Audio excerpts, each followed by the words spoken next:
Tap í þessu leik, þetta var svolítið svona sveiflukennt eins og oft vill vera kannski á undirbúningstímabilinu.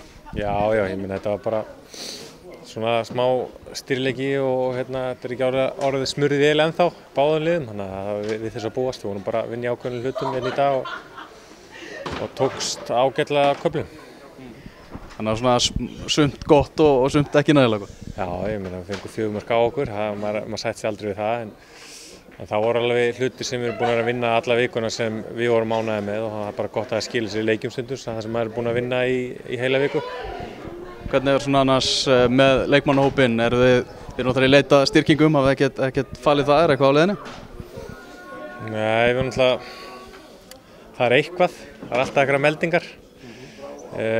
Ég hugsa að við fáum kannski 2 nýja leikmenn inn á æfingar í næstu viku og svo bara sjá til hvað það skilur okkur.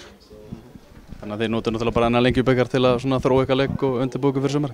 Já, til þess er hann sko og líka bara okkur vantar leikmenn í ákveðna pósta í liðið, finnst okkur stundum.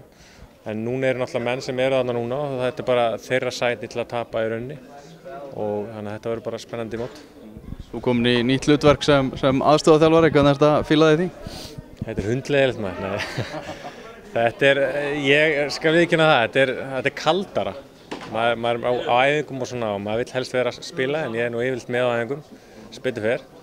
En þetta er mjög skemmtilegt, leggst vel í mig. Það vinna þarna með ansi ungum, enskum þjálfara Greg Ræder, er hann ekki bara hörkunagli? Mér finnst hann bara hans hugmyndir og hvernig hann sér fótbolta og æfingar og allt. Það er allir bara mjög ánægðir með hann og hann á bara eftir að gera þetta lið betra. Þið að vinna vel saman? Já, hingað til. Og mun verða þannig. Enskan í fínu lagi? Hún hefur alltaf verið góð maður.